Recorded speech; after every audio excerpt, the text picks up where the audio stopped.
What? You apologize. You apologize to your mom. Yeah, you hurt me. You hurt my feelings. Do not. Sige na. Is it starting already? Okay, yeah.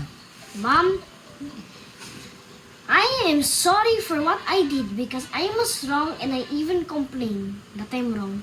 And argue with you. It's And I- not and I I even- complain. It's arguing. And I even arguing with you. I'm very sorry.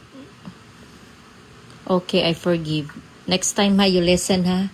Before you argue, if you know your mom is wrong, you tell me in a nice way, not in a like a rapper. Are you a rapper? Then why do you just keep acting like my dad? Rapper na plastic wrapper or Then why plastic you- cellophane? Then why? Ay, do not ha. Do not talk that. Sige na, Okay. bye-bye na. Bye-bye. Bye bye.